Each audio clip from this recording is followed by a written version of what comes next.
Olá, está começando o programa Novos Tempos. O dicionário Oxford elegeu a pós-verdade como a palavra de 2016 e definiu o termo como a circunstância em que os fatos têm menos importância na conformação da opinião pública do que apelos à emoção e às crenças pessoais. Nessa era da pós-verdade, vemos uma enxurrada de notícias falsas, as chamadas fake news, que são compartilhadas indiscriminadamente nas redes sociais. Como pano de fundo está a crescente perda de credibilidade das mídias tradicionais e um cenário onde poucas pessoas parecem se importar com o que é verdade e o que é mentira. Jornais, revistas e televisão já não são mais a única maneira de obter informações. Ao contrário, para muitas pessoas, o principal meio de acesso às notícias é pela internet, na maioria das vezes no próprio celular. Mas com tanta facilidade para receber e propagar informação, acabamos expostos às notícias falsas, as chamadas fake news, que influenciam a opinião pública e impactam diretamente na atuação dos jornalistas. A gente recebe no portal Tempo a média de 100 a 120 indicações, pautas, sugestões, elogios, críticas por dia. A gente acaba checando esses fatos mesmo, e isso é um papel que a gente tem que assumir, esse papel de checagem, de apagar boato. E os boatos hoje estão fortes. Information that was false and fake and never happened got released to the public. Don't be rude. No, I'm not going to give you a question. I'm not going to give you a question. You are fake news. Pesquisadores norte-americanos fizeram um estudo com o objetivo de avaliar o impacto das notícias falsas nas eleições dos Estados Unidos. Eles compararam o engajamento das pessoas com as informações reais e falsas. Mediram, por exemplo, a quantidade de compartilhamentos, reações e o número de comentários dos internautas. O resultado demonstrou que, especificamente na época das eleições, as notícias falsas tiveram mais impacto do que as verdadeiras. No início de 2016, entre fevereiro e abril, as notícias verdadeiras tinham um engajamento 4 vezes maior, com 12 milhões, contra 3 milhões das falsas.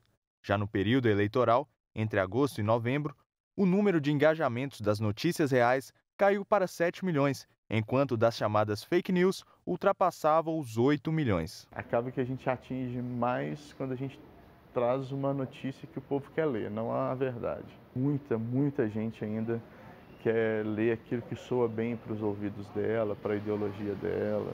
Para o jornalismo, as notícias falsas compartilhadas nas redes sociais têm um duplo efeito. Muitas vezes, colocam em xeque o trabalho do jornalista, mas, por outro lado, dão a ele ainda mais importância. Eu acho que a gente, pelo menos eu, sou bastante enfática. Não tenho certeza, não vou publicar, né? Isso nem entra em questão, porque a nossa função de jornalista é justamente ser esse filtro da notícia falsa. Eu acho que nunca eu ia imaginar que a gente tivesse um momento desse, que a gente tivesse num momento em que o jornalista fosse tão necessário, justamente para fazer essa checagem. Porque qualquer pessoa pode entrar na internet, escrever uma notícia e passar como verdadeira. E se não tiver uma pessoa com uma figura do jornalista para fazer a checagem, a gente está sujeito a catástrofes, assim. Eu super acho que é um problema muito sério, porque a mentira pode tomar proporções absurdas e causar danos para várias pessoas. Hoje vamos discutir o impacto da proliferação de notícias falsas para a imprensa e também o que significa a pós-verdade na nossa sociedade. Para isso estão aqui no estúdio do Novos Tempos o professor Edivar Guimarães, representante do Ânima, Sistema Avançado de Formação da PUC Minas, e o entrevistado de hoje, Mário Vigiano, professor de Comunicação Social da PUC Minas. Professor, muito obrigada pela sua participação aqui no Novos Tempos. Eu que agradeço o convite e realmente é um prazer. Vamos começar, então, falando um pouquinho mais desse conceito de pós-verdade, né? Que não é um conceito necessariamente novo, que já vinha sendo usado desde a década de 90, só que com uma intensidade muito menor e teve um grande crescimento, entrou em voga, na verdade, no ano passado e esse ano. Explica para a gente um pouco, então, o que é, de fato, essa pós-verdade e se esse fenômeno é algo novo. Não, né? Se pararmos para pensar, não é algo novo. né? Eu diria que, assim como algumas coisas que acontecem na nossa sociedade na atualidade, é uma questão de como se fosse uma reciclagem de um termo, né? Na verdade, o que nós temos que prestar atenção é o seguinte, olha, como se configura a sociedade atual, né? Quais são os valores preconizados por ela. Isso é uma coisa muito importante. Então, a primeira coisa que a gente vai ver é o seguinte, olha, é um sistema tecnocapitalista, neoliberal, em que vai privilegiar o hiperconsumo, né? Então, as pessoas têm que apresentar uma determinada técnica no seu trabalho e têm que estar dispostos a consumir. E esse hiperconsumo, ele não se trata apenas do consumo de objetos. E aí é uma coisa muito interessante, que a informação entra nesse circuito. Para se atingir hoje a sociedade, os meios de comunicação lançam mão de artifícios, estratégias que são muito importantes. Então, a primeira delas é a instrumentalização. Quer dizer, existe uma intenção em se dar uma determinada notícia. A coisa não é sem contextualização. Então, para que um acontecimento se transforme em notícia, é preciso, então, que se contextualize para que isso possa ou não se transformar em notícia. Um conceito de jornalismo seria o seguinte, olha, uma representação de uma suposta realidade. Por que suposta? Porque quem apurou aquela informação, quem buscou aquela informação, produziu, depois redigiu, depois editou e depois houve a veiculação, quer dizer, isso passou por vários profissionais e, de uma certa forma, cada um desses profissionais aplicou um pouco do seu olhar ali sobre aquele assunto. Mas como é que fica hoje que não necessariamente há mais essa mediação, né? Todo mundo produz, todo mundo divulga. Pois é, mas olha que loucura isso. Mesmo que eu tenha uma pessoa só exercendo várias funções, né? Isso vai depender do olhar desse profissional. Então, é um ponto de vista, é uma abordagem, e aí tem um apelo interessante. Então, junto com essa questão do hiperconsumo, o Muniz Sodré, o autor da comunicação, ele vai falar uma coisa muito interessante. Hoje, não basta apenas você noticiar. Você, de alguma maneira, a sociedade pede por alguns tipos de estratégias sensíveis. O que ele chama de estratégias sensíveis? São apelos aos sentidos. Então, não basta noticiar. Você precisa, de alguma maneira, atrair o olhar, os sentidos de uma maneira geral. Professor, quer dizer, a comunicação entre o emissor da mensagem e o receptor, ela, por exemplo, quando a gente pensa nos meios de comunicação, ela tem que ser regida minimamente por uma questão ética. Sim. Porque se a gente pensa só que pelos interesses, por exemplo, de venda ou os interesses ideológicos, o profissional da informação, ele fica muito vulnerável, não? Fica. A gente não pode falar assim de meios de grupos que estão perdendo, por exemplo, não é Ibope no sentido de crédito da população por estar continuamente veiculando uma ideologia e invisibilizando outras reflexões? Isso é muito sério, porque na confecção, né, na redação de uma notícia, você tem fatores externos e internos. Internamente, você tem o que eles chamam de política editorial, ou seja, são as regras, as normas do veículo. E, na verdade, nós temos essa questão ética, ela vai esbarrar em 3 questões muito sérias. Uma ética individual, ou seja, os seus valores que você traz consigo. A ética da instituição para a qual você trabalha, porque também tem as regras. E tem as questões da lei, que a gente não pode. Ah, mas a lei de imprensa foi revogada de uma certa forma. Mas não é por isso que você vai chegar e falar determinadas barbáries. A questão que é interessante nessa questão do apelo aos sentidos é que você, às vezes, desloca o movimento em termos do significado daquela notícia. Vou dar um exemplo claro. Quando se falou na prisão do Eike Batista, por exemplo, né, qual era a importância disso? Seria o envolvimento dele em determinadas acusações, né? Então, algumas pessoas o acusaram de desviar dinheiro ou de financiar situações ilícitas, etc. e tal. Alguns jornais não se preocuparam em falar sobre essa questão. Se preocuparam, por exemplo, que ele teve o cabelo raspado, se ele usava peruca ou se era implante. Então, aqui você tem um deslocamento. Quer dizer, qual é a preocupação? É sobre o envolvimento dele com, né, possíveis situações ilícitas ou o fato dele usar peruca ou cabelo com transplante, que né, seria uma outra questão, um outro enfoque. Mas esse foco no que as pessoas, em tese, né, querem ver, ou apelar para preconceitos já existentes, apelar para posicionamentos que as pessoas têm, que se radicalizam, que hoje é uma estratégia que a mídia também utiliza, isso pode explicar, de uma certa forma, a dimensão que o fenômeno das fake news e da pós-verdade ganhou, porque é muito mais fácil as pessoas olharem para aquilo que elas já querem ver. Sim. É uma questão muito interessante também, que envolve um outro conceito que também vai trabalhar com ambiguidade, que é o interesse público e o interesse do público. Então, dependendo do jornalismo praticado, existem autores que classificam da seguinte forma: os jornais de referência, ou os tradicionais, que vão trabalhar a notícia com uma certa sobriedade, uma certa... ainda com uma preocupação com a qualidade da informação, mas que a gente sabe que nem sempre, né, isso acontece de uma maneira efetiva. Mas tem esses jornais chamados de qualidade, tradicionais, que já tem uma tiragem, mais de 90 anos, por exemplo, de existência, são chamados jornais de referências. Os jornais populares, que aí é um conceito que foi readaptado. Jornais populares, no sentido que se vê hoje, são aqueles voltados para a cidadania, para o bem-estar do cidadão, saúde, educação, emprego e outras coisas mais.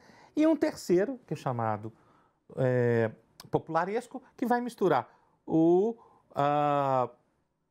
a informação com o que a gente vai chamar de grotesco, que aí vai apelar para o sensível, para o grotesco mesmo, e a informação muitas vezes passada de uma maneira não adequada. Tá certo.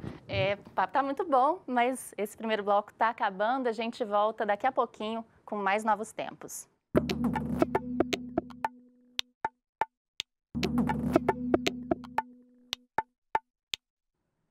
Estamos de volta com Novos Tempos e no programa de hoje conversamos sobre pós-verdade e fake news.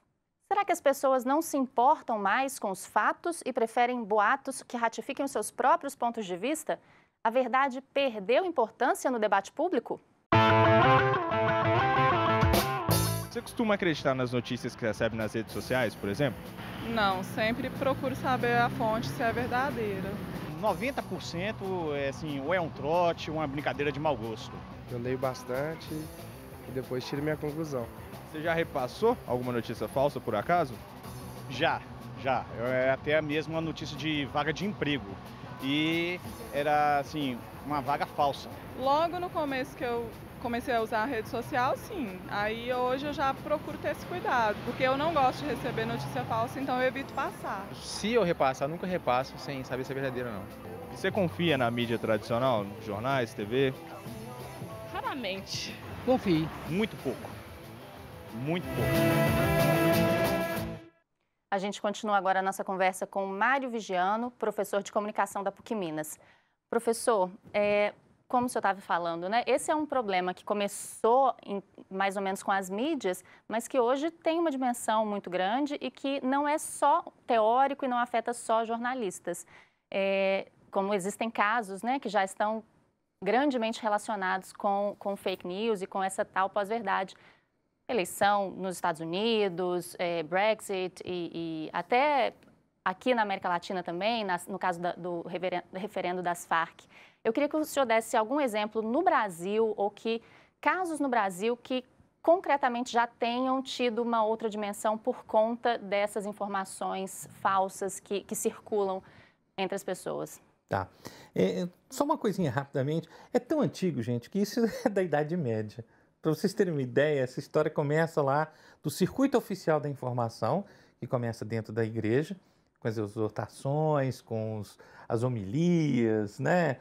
Todo o ritual católico ali, que ali circulava a informação. É ali que tem o início de uma circulação da informação de uma maneira mais formal. Só que na rua, o que acontecia? Era o circuito não oficial. É onde surgia fofoca, etc. e tal. Aquilo que eu falei, aquela separação do jornal de referência popular e popularesco, também representa um pouco disso. Quer dizer, alguns veículos vão se preocupar com a qualidade da informação, inclusive com a veracidade dessa informação, e outros vão optar por uma coisa assim. Vou te dar um exemplo. Em algumas situações do chamado jornalismo popularesco, inclusive é um conceito muito curioso. A notícia tem que ser nova, tem que ser interessante, mas não necessariamente verdadeira.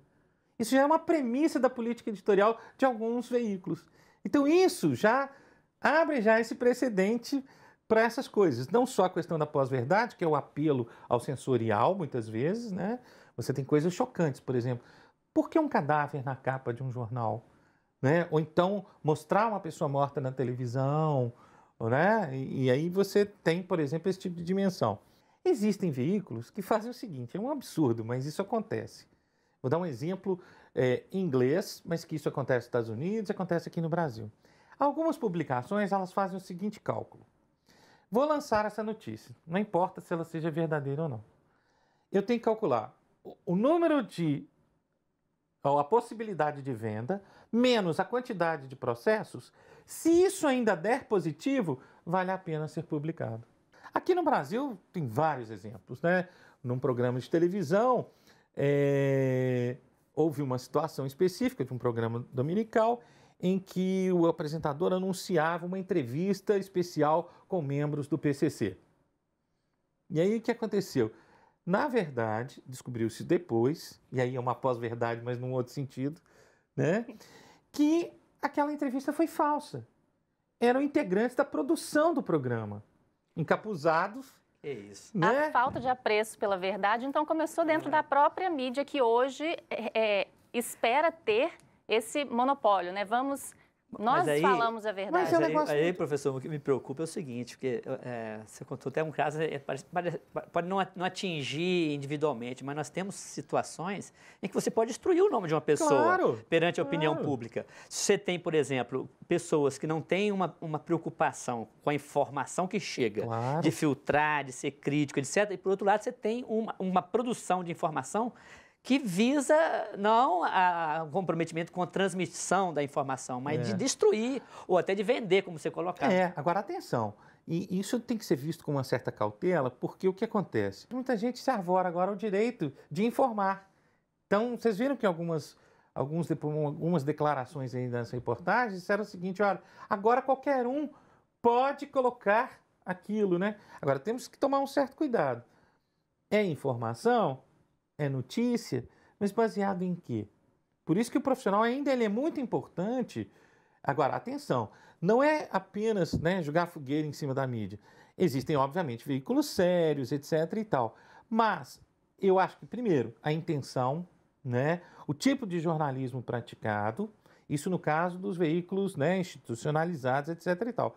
Porque existem as pessoas físicas, elas começam a colocar aquilo que a gente estava falando, quer dizer, por exemplo, no veículo impresso, você tem esse compromisso, quer dizer, é impresso, aquilo se transforma num documento.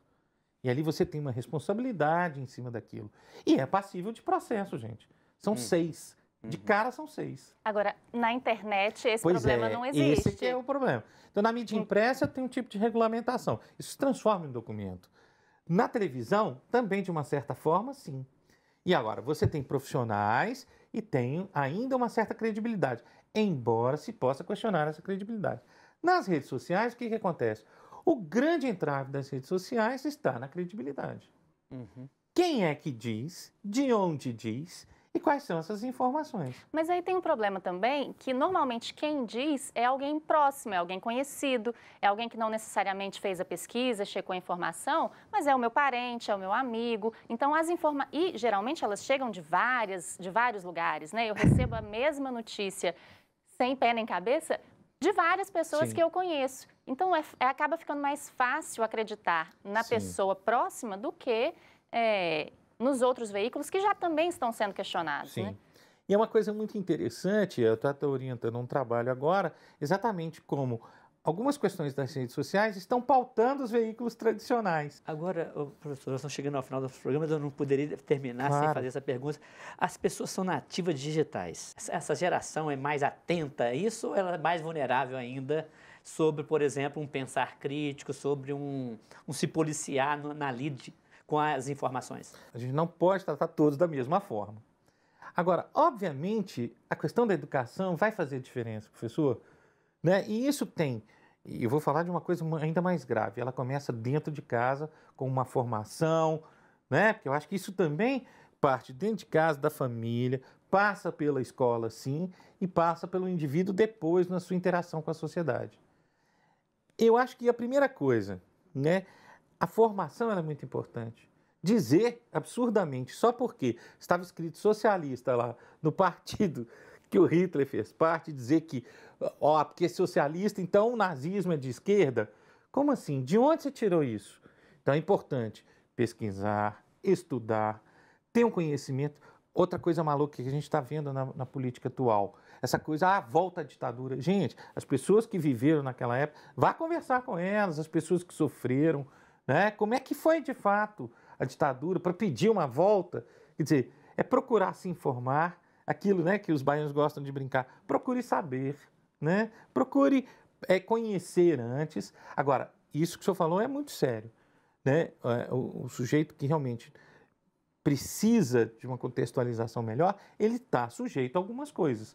A absorver como verdade mentiras absurdas. E aí tem uma coisa muito maluca, que não é só na mídia, mas às vezes você repetir uma mentira várias vezes, ela acaba se tornando verdade. E isso é muito ruim. As pessoas, o grande erro hoje, no meu entender, no meu humilde entender, as pessoas estão ouvindo o galo cantar, mas não estão sabendo onde. Então é importante se localizar, se referenciar. Eu acho que tem uma formação, ela não precisa ser, né, necessariamente formal, mas que a pessoa procure entender. Olha, onde eu vivo, né, a maneira como eu vou exercer, seja a minha profissão, seja a minha atuação na sociedade, o que eu quero também. Né? Eu acho que isso também, de alguma maneira, vai influenciar. Agora, que a notícia tem ideologia, que ela tem, né, furos, e que, infelizmente, nós vivemos também numa sociedade que privilegia um tipo de distorção, isso também é um negócio muito sério que a gente precisa ficar atento. Professor, estamos chegando, né, ao fim. Agradecemos muito a sua presença, enriquecendo aqui o Novos Tempos. Eu que agradeço mais uma vez o convite, estou sempre à disposição para uma discussão. Obrigado. O ser humano é, por natureza, ambivalente. Isso significa que tudo em nossas mãos pode ser usado para edificar ou destruir, para ajudar ou atrapalhar, para libertar ou até enganar. Essas características exigem de todos nós educação para a responsabilidade ética e para o cultivo da reflexão crítica e autocrítica diante de tudo que se nos apresenta. Fatos, posturas, afirmações, propostas. Ficamos vulneráveis e pagamos preço muito alto quando adotamos postura ingênua diante das pessoas, dos meios de comunicação e também da internet. E você, como filtra as informações que recebe? Por hoje é só, fiquem com Deus e até o próximo programa. O Novos Tempos é uma parceria da PUC TV Minas com o Ânima, o sistema avançado de formação da PUC Minas. A gente volta na semana que vem. Até lá!